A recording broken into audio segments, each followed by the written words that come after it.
me apresentar, eu me chamo Evandro César Vilas Boas. Eu estudei no Inatel entre os anos de 2012 e 2016, onde eu cursei Engenharia de Telecomunicações pelo Inatel.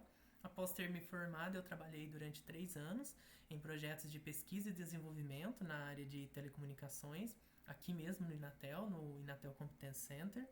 E hoje eu atuo no Laboratório de Segurança Cibernética e Internet das Coisas. Vamos começar então o minicurso de hoje. O minicurso de hoje ele se chama Como os Computadores Conversam e nós vamos tratar aqui alguns assuntos, referentes a protocolos. Então vamos ver aqui o que nós vamos aprender hoje. Nós vamos entender o que é o protocolo, o conceito de um protocolo na rede de computadores, Nós vamos também entender como funciona o protocolo DHCP. Nós vamos verificar também como que acontece, como que funciona o protocolo ARP, para que ele é usado na rede de computadores. E vamos estudar também requisições do tipo DNS e HTTP. Então vamos lá então começar o nosso mini curso, mas antes vamos fazer uma pequena recapitulação de alguns conceitos que vocês viram lá no primeiro mini curso com o Francisco. Bom, lá no primeiro mini curso, Segredos Revelados, como funciona a internet, vocês viram como funciona a internet. Algumas coisas foram demonstradas para vocês, como a respeito da internet, como que surgiu a internet, como que ela está estruturada. Vocês viram que a internet é uma rede de sub-redes, Vocês definiram essas sub-redes de acordo com a abrangência em WAN, MAN, LAN e PAN. Então, quem não entendeu esses conceitos, corre lá no vídeo do Francisco e assiste lá que vocês vão ver o que é uma WAN, o que é uma MAN, o que é uma LAN e o que é uma rede PAN, ok? Vocês também viram como que o nosso computador ele descobre onde buscar informações na rede e também como ela é transportada sem que se perca entre as diversas redes e sub-redes que formam a internet. Bom, contudo, nesse primeiro minicurso, nós nos preocupamos apenas em entender a dinâmica com a qual esses eventos acontecem. O que eu quero dizer com isso? Nós não consideramos como o seu computador conversa com outros elementos da rede. Esses detalhes nós vamos então discutir nesse minicurso, ok? Bom, componentes de uma rede de computadores. Primeiro, vamos definir e compreender melhor esses componentes de redes para que a gente possa, então, depois avançar no entendimento dos protocolos. Bom, como a gente viu, a internet ela é considerada uma das maiores redes de dispositivos computacionais construída pela humanidade. No início, a internet ela era composta apenas por computadores de mesa, estações de trabalho, como por exemplo um data center que possui diversos servidores, O que são servidores aqui? Uma aspa. Servidores são computadores, digamos assim, um pouco mais robustos, responsáveis por armazenar e transmitir as informações que nós queremos, por exemplo, e-mails, artigos de pesquisa, sites de pesquisa, mídias sociais e tudo mais. Bom, só que com o avanço da tecnologia, a parte eletrônica, os hardwares, eles se tornaram menores, mais baratos e tal, e isso propiciou então que eu colocasse dispositivos que eu criasse dispositivos com capacidades computacionais. Então, hoje a gente conecta a internet também nos nossos celulares, nos nossos automóveis, dispositivos de sensoriamento ambiental e humano, como, por exemplo, as aplicações voltadas à internet das coisas, ao qual é um dos cursos, que nós vamos ter aqui mais para frente, lá no finalzinho de julho.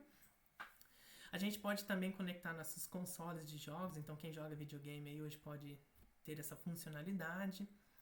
Bom, com isso vocês podem estar se perguntando então por que a gente se refere na internet como uma rede de computadores, se hoje nela a gente pode conectar diversas coisas. De fato,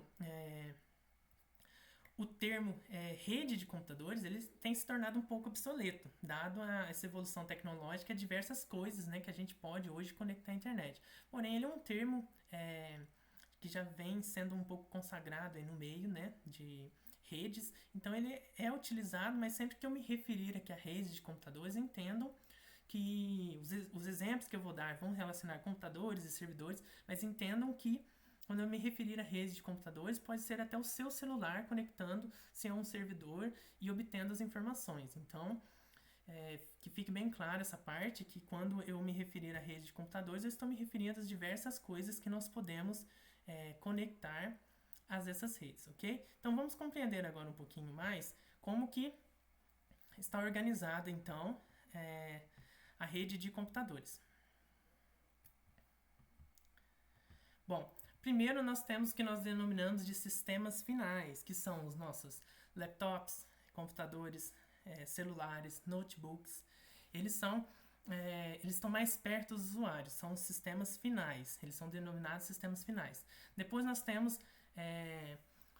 os roteadores ou switches, que são conhecidos de maneira geral como comutadores de pacotes. Vocês viram lá com o Francisco que esse elemento é importante, porque ele ajuda, né, no roteamento dos pacotes de informações para que eles cheguem corretamente ao seu computador. E quando a gente agrupa esses roteadores, esses comutadores de pacote, nós temos então a formação das ISPs, que são infraestruturas atreladas, né, ao seu provedor de internet. Então, esses equipamentos, essa rede, ela pertence ao seu provedor de internet, à sua operadora de internet. E é por isso, né, que a gente, às vezes, paga lá o boletim da internet. Quando a gente utiliza essa rede do nosso provedor de serviços de internet, que é o que significa a sigla ISP, nós, então, temos que pagar pelo uso dela, ok? E por fim, a gente tem a conexão entre essas duas redes, que ela é feita através de alguns links, né, ou enlaces de comunicação, como nós chamamos, e também temos a internet em si, que são as outras redes, servidores e até outras ISPs que a gente utiliza. Bom, e para acessar a internet, então, a gente tem que primeiro se conectar à ISP da nossa operadora de internet, nosso provedor de serviço de internet, e através dessa rede que a gente então acessa a internet.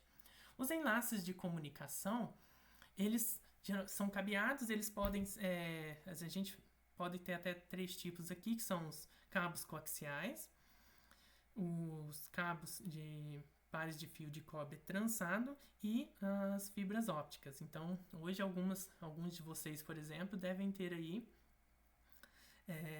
a internet chegando à casa de vocês, né? O sinal de internet chegando à casa de vocês através, por exemplo, de uma rede óptica, né? E a gente vai ter depois aqui também um curso de comunicações ópticas, fica ligado, para que vocês possam entender como que essa tecnologia é extremamente importante para o setor de telecomunicações hoje. Bom, então nós temos os sistemas finais, que são onde estão os nossos equipamentos, onde a gente acessa a internet. Nós temos as ISPs, que fazem esse intermédio entre os sistemas finais e a internet em si, né? As outras entidades da rede, certo? Então nós podemos agora, vocês podem estar um pouco curiosos, mas como que esse computador ele vai comunicar então com esses diversos outros componentes de rede. Para entender isso, a gente vai então entender o conceito de protocolos. O que seria um protocolo? O protocolo, ele nada mais é do que um conjunto, né, de regras que devem ser cumpridas para que eu possa então ter o meu objetivo, obtenha alguma informação da internet ou outra coisa do tipo. Em redes de computadores, o protocolo ele estabelece o formato e a ordem de envio de mensagens que são trocadas entre 2 ou mais componentes da rede, ou as ações que devem ser, então, realizadas durante a transmissão ou recepção de uma mensagem, ok? Bom, para entender melhor, vamos compreender um exemplo, então, do que vem a ser um protocolo. O exemplo que eu vou dar ele vai ser um exemplo muito próximo de nós, vai ser uma comunicação entre 2 pessoas. Então, apesar de não ser relacionado à rede de computadores, ele vai nos ajudar a entender o conceito de protocolo, e aí depois nós podemos levar isso para a rede de computadores. Bom, vamos lá então a esse exemplo. Considere que a gente tem então a mãe e um filho, E esse filho, ele quer, então, saber da sua mãe que hora que ela vai buscá-lo na escola. Para isso, ele primeiro deve chamar a atenção de sua mãe. Então, ele, por exemplo, emite uma fala chamando-a. Em segundo lugar, se a sua mãe se essa mãe ela ouve o filho dela e ela está disponível, ela então responde. Nesse momento, o que acontece? O filho ele tenta estabelecer uma conexão com a mãe e a mãe responde confirmando que a conexão está feita. E aí o filho então prossegue solicitando a informação para a sua mãe. A mãe dele, quando ouve a mensagem, entende o que ele quer, ela então faz o quê? Ela envia a informação que ele deseja. Então ela diz que vai buscá-lo na escola às 17 quando ela sair do serviço. Nessa pequena comunicação entre duas pessoas, de certa maneira foi utilizado um protocolo. Primeiro, estabeleceu-se a conexão, ou seja, o filho teve que chamar a atenção da mãe, prender a atenção da mãe para que ela então pudesse se comunicar com ele. E depois nós tivemos o quê? A parte da requisição da informação. Ou seja, o filho então diz à mãe qual é a informação que ele deseja saber. Nisso, a gente então pode definir, se a gente levar esse conceito para a rede de computadores, nós podemos dizer então que a rede de computadores ela funciona de maneira bem análoga ao que nós vimos nesse exemplo, porém lá, obviamente, eles não utilizam a fala humana, eles utilizam mensagens pré-definidas através desses protocolos para se comunicar, mas basicamente quando dois computadores se comunicam, é como esse exemplo que a gente viu. Primeiro, ele tem que solicitar uma conexão, ou seja, ele vai ver se o outro computador com que ele quer falar está disponível. Assim que o outro computador manda uma mensagem dizendo, olha, estou disponível, podemos conversar. O que ele faz? Então, ele segue com a parte da requisição das informações. Então, ele faz uma requisição de informações. Ele vai mandar uma mensagem dizendo quais informações ele deseja e aí, através disso, então, a gente pode... o computador pode, então, obter essas informações. Aí, o computador que está aguardando essa requisição envia as informações que ele deseja, ok? Bom, vamos continuar, então.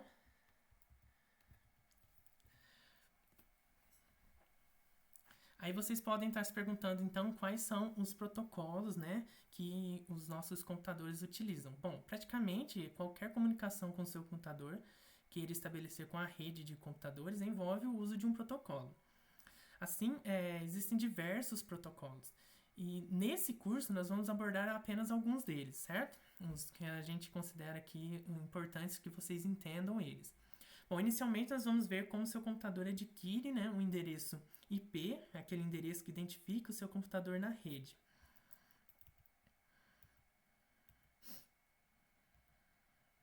Então, vocês viram lá com Francisco, né, que sempre que um computador ele quer trocar informações na rede, ele tem que ter um endereço IP, que vai ser como se fosse o nosso endereço hoje, o endereço da sua casa, para que haja a entrega correta das informações para este computador.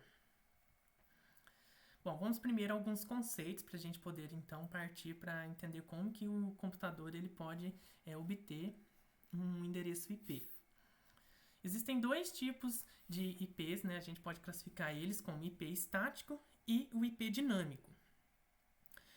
O IP estático, ele é atribuído à máquina sempre que é feita a configuração da sua rede. Então, se o seu provedor de internet ele foi aí fazer a instalação do seu roteador ou do seu modem, provavelmente, às vezes, ele fez a configuração da sua rede. Ele entrou nas configurações de rede do seu computador e ele configurou um IP dentro de uma faixa de IP disponíveis para a sua rede local, a sua LAN, que vocês viram lá o significado da LAN com o Francisco. E aí, o seu computador passa então a utilizar aquele IP para poder se comunicar na rede. Você também pode mudar esse endereço de IP, acessando as configurações de rede da sua máquina, porém você tem que utilizar um outro endereço dentro da faixa de endereços disponíveis para a sua rede local.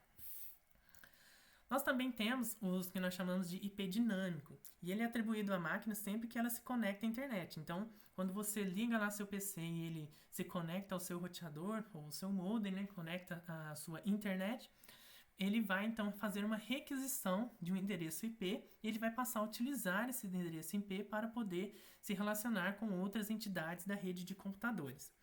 E é exatamente nesse ponto que é utilizado então um protocolo chamado Protocolo de Configuração Dinâmica de Hosts ou Protocolo DHCP. Bom, vamos ver então como que o computador ele vai requisitar esse IP dinâmico. Vamos a um exemplo prático onde a gente vai poder entender melhor como isso acontece. Bom, primeiramente você vai ter o seu computador, ele vai acessar a rede. No momento que ele acessa a rede, para que ele consiga solicitar informações e receber essas informações de maneira correta, se ele não tiver um IP configurado como IP fixo, ele vai ter então que ir atrás de um IP dinâmico. Ele vai, digamos assim, emprestar um IP pelo tempo ao qual ele está acessando a rede de computadores. Então, como que ele faz isso? Primeiramente, ele vai mandar uma mensagem para a rede e vai tentar entrar em contato com os servidores DHCPs que estão disponíveis. Então, sempre que um servidor DHCP receber essa mensagem de requisição de um endereço IP de uma máquina, ele vai então, se ele tiver endereços alocáveis, ou seja, endereços que não estejam sendo utilizados naquele momento, ele vai mandar uma mensagem ofertando esse endereço para o seu computador. Bom, nesse momento, eles passam então a conversar-se diretamente. Seu computador analisa o IP, analisa a mensagem recebida, no caso, e se ele quiser fazer a reserva desse IP, ele precisa avisar então ao servidor DHCP que enviou a mensagem inicial. Bom, uma vez que o seu computador ele faz esse envio, ele solicita a reserva desse IP, o IP passa então a ser de uso do seu computador. Porém, existe um certo prazo, né, de uso desse IP. Então, se o seu computador ele quer utilizar esse endereço IP para um período de tempo maior, ele então vai ter que sempre informar ao servidor DHCP que ele aloque por um tempo maior o endereço IP ao qual foi dado para o seu computador. E aí, então vai ser sempre essa troca, né, de mensagens entre o seu computador e o servidor DHCP quando o seu computador quiser prolongar o uso desse endereço IP. Bom, esse é basicamente o que acontece então no protocolo DHCP. Cada mensagem que vocês viram aqui sendo trocada, ela tem um nome específico. Então temos o DHCP Request, por exemplo, dentre outras. A gente não vai entrar nesses detalhes, mas são mensagens que cabem dentro desse protocolo, são especificadas pelo protocolo DHCP para que haja então a comunicação e a requisição do seu computador de um endereço IP da rede, ok? E sempre que o seu computador ele se desconecta à rede, esse IP passa a ser alocável a outras máquinas. Então, outras máquinas podem reutilizá-lo.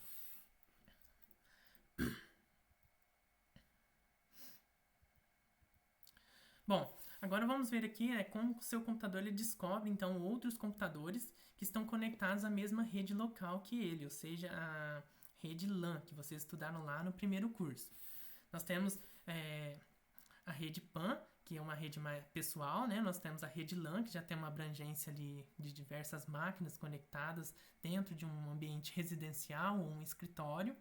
Depois nós temos as redes MANs, né?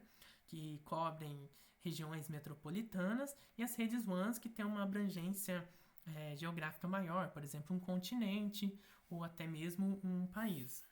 Vocês viram essas definições lá com o Francisco. Bom, vamos entender então como que o seu computador descobre outros computadores que estão conectados à sua rede local. Para isso, nós vamos entender o que é o protocolo ARP. O protocolo ARP, a sigla significa Protocolo de Resolução de Endereços, e ele é utilizado para que o seu computador, ao reconhecer que tem um novo endereço IP na rede, ele possa então encontrar o endereço físico deste computador. Aí vocês podem estar perguntando, tá, endereço físico, endereço lógico? Então vamos recapitular aqui alguns conceitos. Primeiro, o que vem ser um endereço físico. O endereço físico, ou como eles chamam, endereço de controle ou acesso de mídia, ele é um identificador único que é atribuído à interface de rede do seu computador. Isso é feito pelo fabricante. Então, cada fabricante vai colocar na interface de rede, na placa de rede do seu computador, um endereço IP, um endereço físico, né? E esse endereço físico, ele passa a representar, então, o endereço da sua placa de rede. E nós já conhecemos, né, o endereço lógico, que ele é um endereço, ele está relacionado com o protocolo de internet, o IP, que é o Internet Protocol. Ele constitui um endereço atribuído a uma determinada máquina que acessa a rede. Então, é através dele que as informações são direcionadas para o seu computador. Bom, como que esses dois endereços eles se relacionam? Sua máquina ela mantém uma relação de endereços lógicos e endereços físicos de uma mesma rede LAN, de uma mesma rede local, através de uma tabela ARP, que está relacionada ao protocolo ARP. Bom, para a gente entender então o que é e como que acontece esse protocolo ARP, a gente vai analisar um pequeno exemplo. Então vamos lá então. Bom, consideramos que a gente tem uma rede LAN, onde está o seu computador, e ele tem esse endereço de IP, e junto com ele nós temos outros computadores conectados a essa mesma rede LAN. E ele já conhece o endereço físico e o endereço lógico de cada um desses computadores. Então, ele tem lá uma tabelinha ARP atualizada. Vamos considerar que um quinto computador se conecta a essa rede. Então, aparece para todos os demais computadores da rede o IP lógico 192, o endereço IP, né, que é o endereço lógico, 192.168.44. Nesse momento, o seu computador, assim como os demais, eles vão entender que tem algum outro computador conectado a essa rede local, através desse IP, né, que deve ter sido enviado através de uma troca de pacotes entre eles, e ele vai querer saber, então, quem que é o dono dele, ele vai querer saber quem que é o endereço físico desse computador, para que ele possa atualizar a tabela dele e depois possa também se comunicar com o seu computador de maneira direta. Então, ele vai fazer o quê? Ele vai tentar descobrir o endereço MAC do seu computador, e aí ele vai preparar, então, uma mensagem perguntando quem tem o endereço lógico 192.168.44.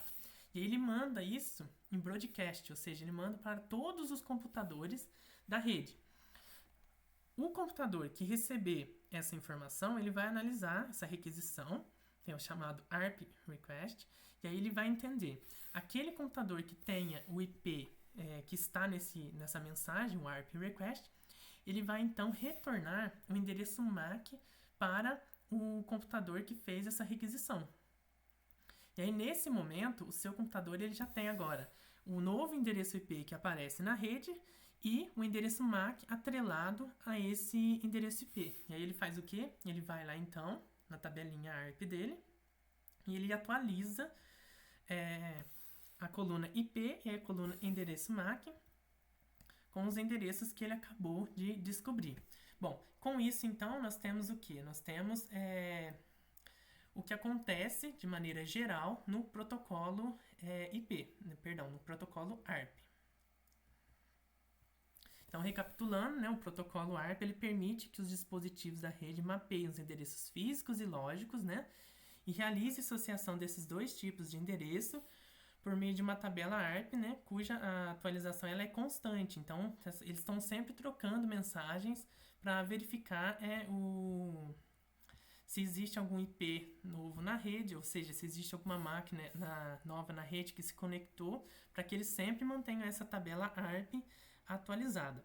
Vocês podem ver a tabela ARP no computador de vocês. Se vocês abrirem o prompt de comando e digitarem lá o comando ARP espaço -A e pressionar Enter, vocês vão ver a tabela ARP que o computador de vocês mantém com registros de IP e endereço MAC de todas as redes LAN conectadas, todos os dispositivos, né, conectados à rede LAN, a rede local, por exemplo, da sua casa, ok?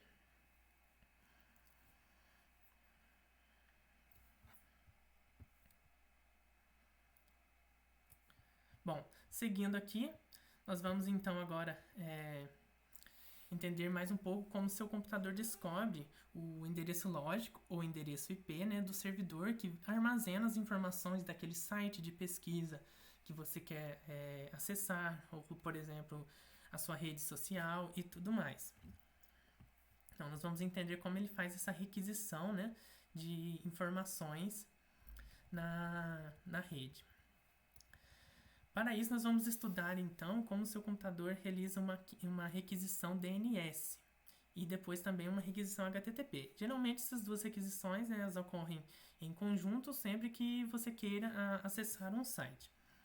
Bom, vamos lá, então, entender o que são sistemas de nomes de domínio. Vamos supor que você queira acessar a página de engenharia de telecomunicações do Inatel. Você poderia digitar o endereço eletrônico, que a gente chama de URL, lá na barra do seu navegador, na barra de pesquisar do seu navegador, dá um Enter e pronto. A página é mostrada para você na tela do seu computador. Ou você poderia digitar o endereço IP dessa página, ou seja, qual é o local onde ela está armazenada. Então, você pode direcionar essa requisição através do endereço IP, não do endereço lógico. E aí, o que acontece? Se nós analisarmos aqui,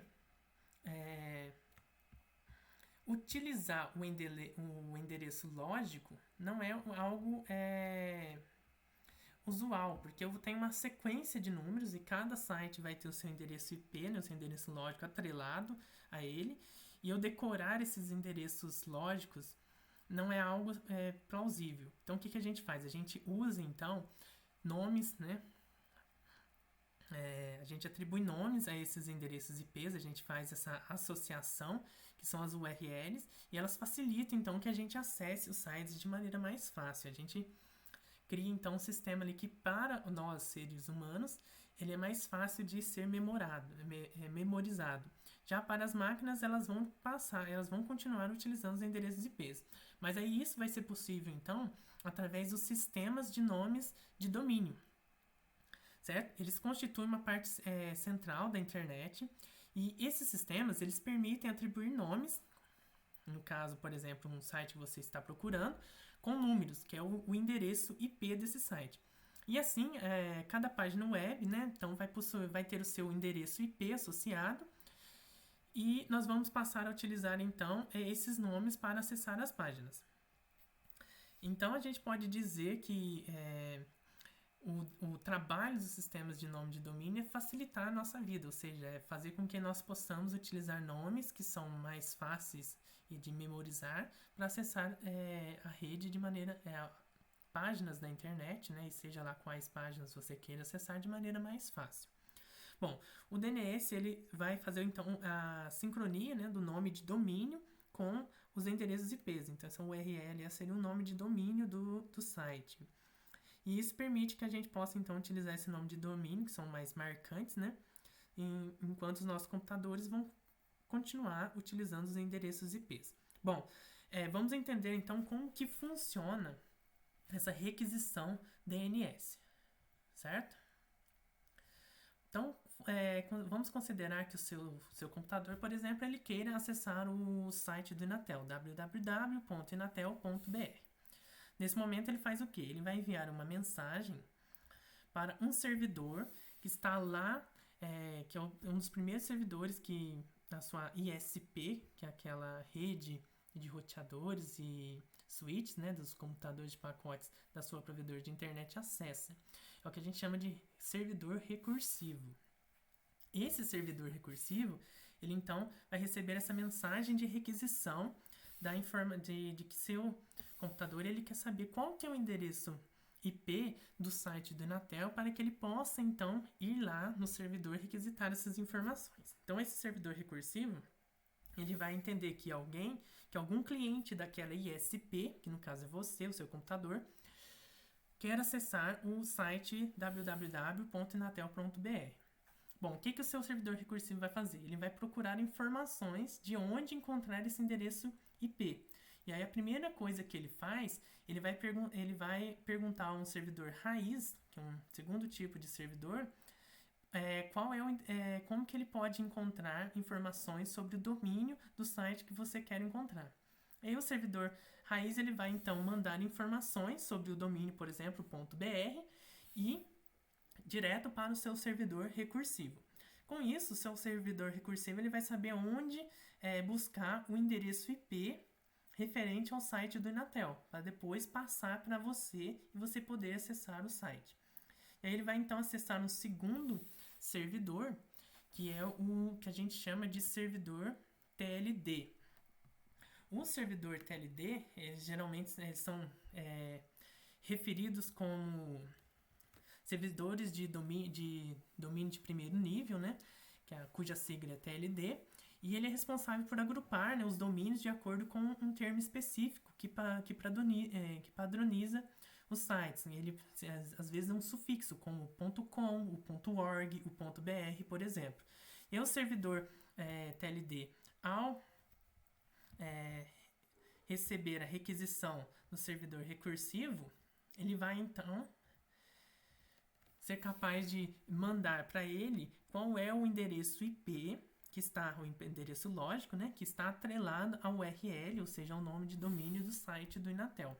E aí ele então manda essa informação para o seu servidor recursivo, e o seu servidor recursivo ele pode fazer o que agora? Ele pode ir lá e fornecer essas informações para o cliente que fez essa requisição através da ISP. E aí, nesse momento, o seu computador ele pode agora obter as informações da página do Inatel. Então, nós vimos aqui, basicamente, a troca de informações que ocorre quando você quer acessar qualquer site na internet. Então, se você quer acessar uma mídia social, Facebook, Instagram, ou então um site de pesquisa para um trabalho de escola, vai sempre ocorrer esse tipo de comunicação entre o seu computador e os servidores recursivo, raiz e TLD. Que aí vai compor aqui o que a gente chama de requisição DNS.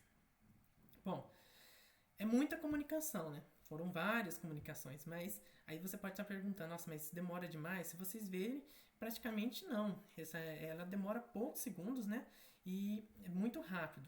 Bom, aí quando o seu computador ele passa então a ter o endereço IP do site, aí ele pode então seguir com o que a gente chama de requisição HTTP, ou seja, ele vai requisitar algumas informações para mostrar o site na sua tela, na tela do monitor do seu computador.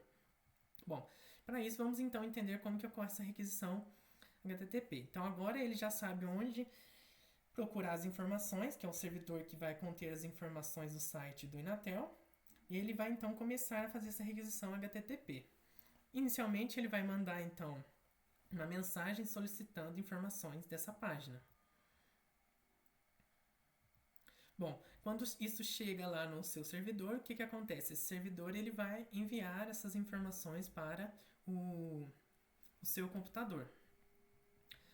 Feito isso, o que acontece? O seu computador ele vai passar então a analisar essas informações recebidas. Ele vai analisar essas informações principalmente para verificar se ele tem que solicitar informações de texto ou de imagens, né, para poder exibir essa página para você que é o usuário.